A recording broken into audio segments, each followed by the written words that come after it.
Hello दोस्तों, हमारे YouTube channel climax classes में आपका स्वागत है। आज का जो वीडियो है वो आधुनिक भारत का इतिहास से रिलेटेड मैसूर का उदय और आंग्ल मैसूर युद्ध जो हुआ था उसके बारे में आज मैं बताऊंगा।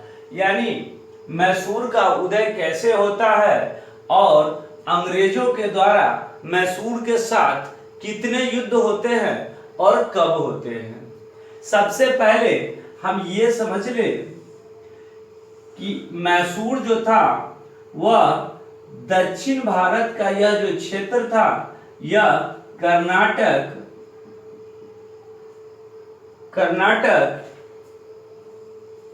विजयनगर साम्राज्य के अंतर्गत आने वाला यह राज्य था। इस राज्य के जो शासक थे यानी उस समय वाडियार वंश के जो शासक थे वह विजयनगर के अंतर्गत यानी इस राज्य के अंतर्गत यहाँ पे कर्नाटक में शासन चलाया जाता था।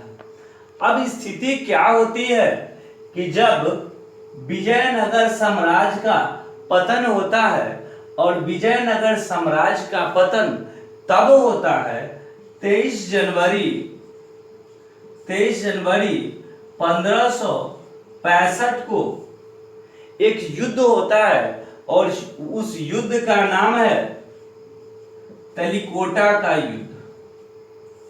तलिकोटा का युद्ध विजयनगर साम्राज्य और दक्कन के क्षेत्र के जो मुस्लिम शासक थे उनके बीच यह युद्ध होता है और इस युद्ध में तलिकोटा के युद्ध में विजयनगर साम्राज्य की हार होती है और यहीं से इनका पतन होता है।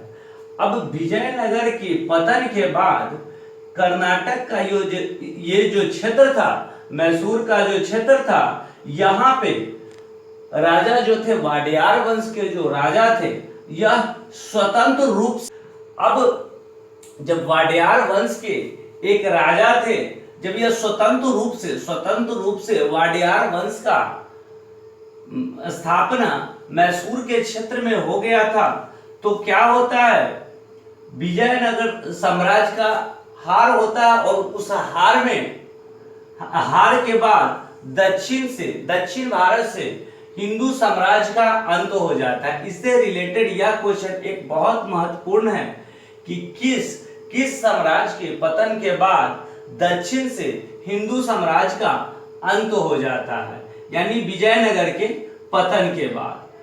अब मैसूर के शासक जो होते हैं वह एक शासक आते हैं मैसूर के चिक्का कृष्णराज द्वितीय। अब चिक्का कृष्णराज द्वितीय मैसूर राज्य के वाडियार वंश के एक राजा होते हैं। लेकिन होता क्या है कि यहाँ पे इनके जो दो मंत्री होते हैं नंदराज और देवराज वह इनको वास्तव रूप में इन्हें शासन नहीं करने देते हैं और यही दोनों भाई मैसूर को चलाते रहते हैं। अब नंदराज और देवराज चिक्का कृष्णराज द्वितीय के राज्य में यह दोनों मंत्री होते हैं। धीरे धीरे जब समय बीतता है तो क्या होता है नंदराज जो मंत्री थे उनकी जो सेना थी उस क्षेत्र में एक हैदर अली नाम का एक व्यक्ति सेना में शामिल होता है। वास्तव में हैदर अली जो थे वह इनके पिता जो थे वो भी मैसूर वंश के ही मैसूर राज्य में ही यह सेना के रूप में कार्यरत थे। लेकिन इनके पिता की मृत्यु बहुत कम उम्र में हो जाने से 1728 ईस्वी में हो जाने से इनका जो बचपन का हैदर अली के बचपन का जो जीवन था वो बड़ा कष्टमय था और इनकी शिक्षा दीक्षा नहीं हो पाई थी। ये पढ़े लिखे नहीं थे। हैदर अली जो थे वो उतने पढ़े लिखे नहीं थे। इनका जो जन्म हुआ था वो 1722 में हुआ था और इनकी जो मृत्यु हुई थी वो 1782 में हुई थी हैदर अली की। अब हैदर अली जब वाडियार वंश के जो नंदराज थे उनके सेना में शामिल होते हैं तो यह एक बहुत कर्मठ सेना होते हैं और यह अपना कार्य बहुत अच्छे तरीके से करते हैं। यह एक बहादुर सेना के भी तौर पे होते हैं और इनकी बहादुरी से नंदराज ने इन्हें 1755 ईस्वी में डिंडीगुल का फौजदार बना दिया था। यह डिंडीगुल मद्रास के क्षेत्र में यह डिंडीगुल जगह पड़ता है। अब इस क्षेत्र का फौजदार बनने के बाद क्या हुआ था कि वाडियार वंश जो थे, वाडियार वंश के जो शासक थे उनके फ्रांसीसी के साथ अच्छे रिलेशन थे। तो हैदर अली ने क्या किया था कि डिंडीगुल में 1755 ईस्वी में एक शस्त्रागार का निर्माण किया था और यह शस्त्रागार फ्रांसीसी के मदद से किया था। उसके बाद क्या होता है, 1759 ईस्वी में मराठों का मैसूर पे आक्रमण होता है और जब मराठों का मैसूर पे आक्रमण होता है तो उस समय मैसूर की स्थिति उतनी अच्छी नहीं होती है, लेकिन हैदर अली ने किसी तरह से मैसूर को बचा लिया और मैसूर को बचाने के बाद क्या होता है कि हैदर अली को यह जो नंदराज होते हैं वह इसे मुख्य सेनापति बना देते हैं। हैदर अली को मुख्य सेनापति के रूप में इन्हें नियुक्त कर देते हैं। इसी बीच एक घटना घटती है कि 1759 ईस्वी में ही अंग्रेजों की एक छोटी सी सैन्य टुकड़ी बंदूक हथियार गोले के साथ जा रहे होते हैं तो हैदर अली उन पर आक्रमण करके और सारे हथियार गोलों को वह लूट लेता है, जिससे मैसूर की स्थिति और अच्छी हो जाती है। लेकिन आगे चल के क्या होता है, हैदर अली 1760 ईस्वी में यही नंदराज की हत्या करके और मैसूर का 1761 ईस्वी में शासक बन जाता है। यानी नंदराज को 1760 ईस्वी में हैदर अली ने मार दिया और 1761 ईस्वी में वो मैसूर का शासक बन जाता है। अब यहां पे एक स्थिति उत्पन्न होती है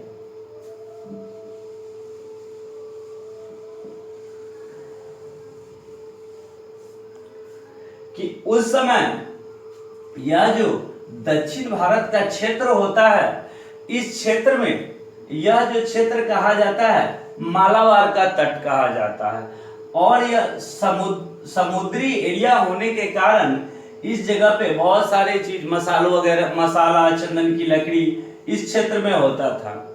अब इस क्षेत्र में होने के कारण अंग्रेज चाहते थे कि हम इस क्षेत्र को अपने क्षेत्र में मिलाएं। अंग्रेज उस समय पूरे भारत में अपना साम्राज्य फैला रहे थे।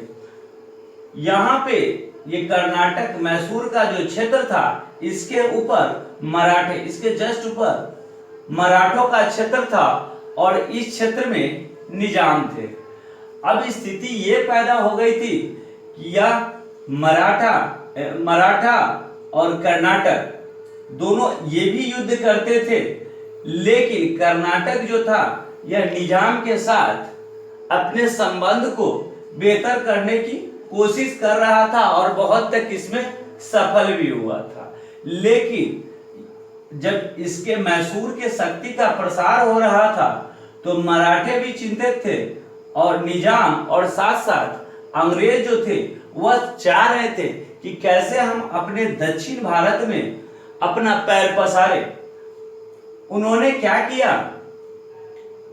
पहले तो ये अंग्रेज जो थे इनका मराठों के साथ भी युद्ध होता है और मराठे के जो लोग थे, मराठे के जो सेनापति थे, यहाँ पे इनके साथ भी संबंध सही नहीं थे। 1767 ईस्वी में क्या होता है कि जब 1766 ईस्वी में मैसूर और मराठा आपस में उलझे हुए होते हैं, उसी समय इस समय का फायदा उठाकर अंग्रेज ने मैसूर पे आक्रमण कर दिया। अब प्रथम आंग्ल मैसूर युद्ध जो था वो 1767 ईस्वी से लेकर 1769 ईस्वी तक यह युद्ध चला। और इस समय क्या था कि मैसूर के शासक और ये निजाम का जो क्षेत्र था, ये दोनों एक दूसरे से सहयोग भी कर रहे थे और साथ साथ अंग्रेज का यह भी दुश्मन था, मराठा भी था, जिसके कारण अंग्रेज इस युद्ध में कमजोर पड़ते चले गए। और कमजोर पड़ने के कारण यह जो मैसूर का जो क्षेत्र था, इसे विस्तृत करते करते अंग्रेज मद्रास के क्षेत्र तक मैसूर मद्रास के क्षेत्र तक को अपना लिए थे। अब क्या होता है कि इस समय 1769 में अंग्रेज आत्मसमर्पण कर देते हैं और उसके बाद एक संधि होती है जिसे हम मद्रास की संधि कहते हैं।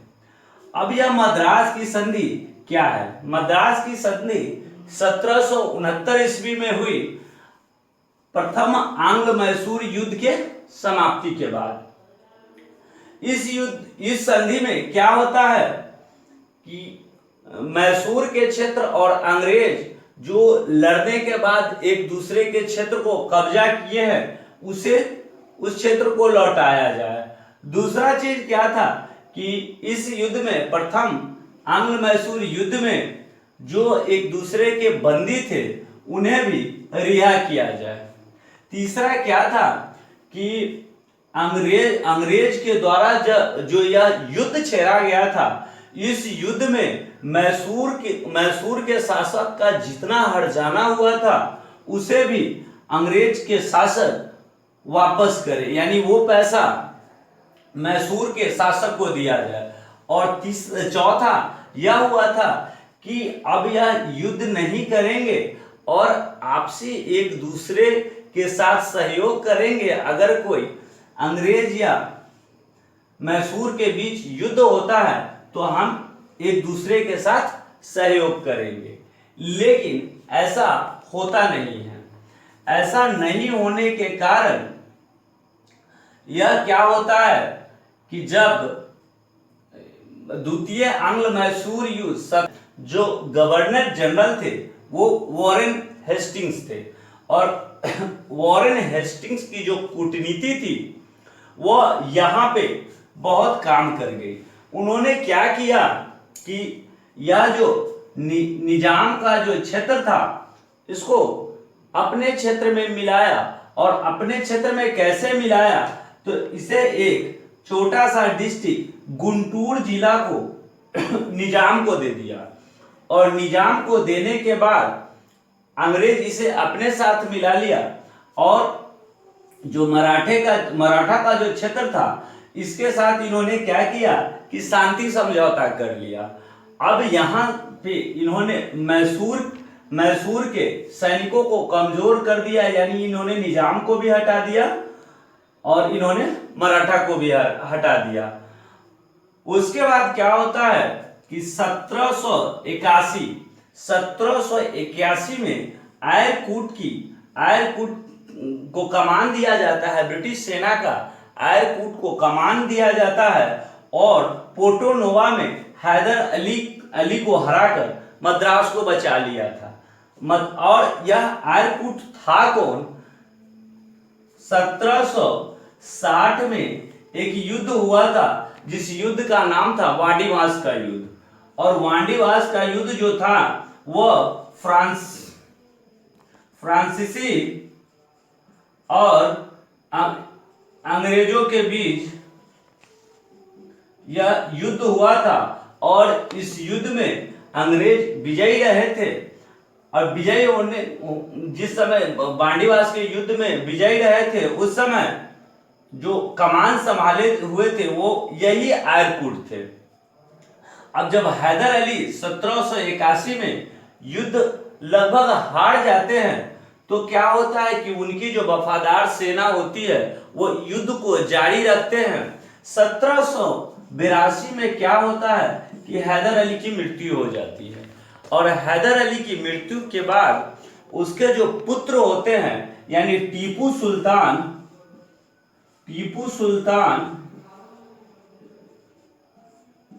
वह इस युद्ध को जारी रखते हैं। इस युद्ध को जारी रखते हैं, उसके बाद क्या होता है कि यह युद्ध लगभग हैदर अली के मरने के बाद यह युद्ध 2 वर्षों तक चलता है, लेकिन इस युद्ध का कुछ विशेष नतीजा नहीं निकलता है और लगभग कहा जा सकता है कि यह युद्ध बराबरी पे छूटता है। लेकिन जब यह युद्ध की समाप्ति होती है तो युद्ध की समाप्ति के बाद एक संधि होती है और उस संधि का नाम है मैंगलोर की संधि। अब मैंगलोर की संधि 1784 ईस्वी में हुई थी। 1784 ईस्वी में होने वाला यह मैंगलोर की संधि मैसूर के शासक टीपू सुल्तान और अंग्रेजों के बीच हुई थी। उस समय जो गवर्नर जनरल थे वो वॉरेन हेस्टिंग्स थे। इस संधि में क्या होता है कि वही बात कि एक दूसरे के क्षेत्र को लौटा दिया जाए, दूसरा एक दूसरे के जो सैनिकों को बंदी बनाया गया है उसे भी छोड़ दिया जाए, और तीसरा सबसे महत्वपूर्ण चीज ये होता है कि मैसूर के क्षेत्र में अंग्रेजों को व्यापार करने का अधिकार दिया जाए।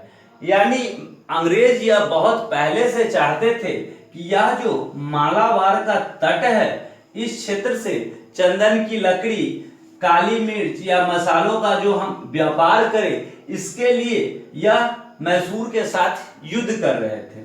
अब इस संधि से, मैंगलोर की संधि से मैसूर के क्षेत्र में अंग्रेजों का व्यापार अधिकार मिल गया। उसके बाद इससे रिलेटेड 2 और आंग्ल मैसूर युद्ध हुआ है, 3 और 4, जो आगे की वीडियो में मैं बताऊंगा। और इसके लिए आंग्ल मैसूर युद्ध का जो 3rd और 4th और एक और संधि हुई थी श्रीरंगपट्टनम की संधि। उसके बाद क्या होता है 1799 ईस्वी में टीपू सुल्तान की मृत्यु हो जाती है और अंग्रेज पुनः जो वाडियार वंश थे उनके शासक को यह सौंप देता है। इसके लिए ये पूरे ये मैसूर के क्षेत्र के लिए, मैसूर के क्षेत्र और इससे जो युद्ध से रिलेटेड है इसके लिए मैं एक और वीडियो अलग से लाऊंगा। ये दोनों वीडियो देखने के बाद आप आसानी से मैसूर का उदय, आंग्ल मैसूर युद्ध और जो इस युद्ध के बीच जो संधि हुई थी वो उसे आप अच्छी तरह से समझ जाएंगे। और हमारे YouTube चैनल को सब्सक्राइब करने के लिए धन्यवाद।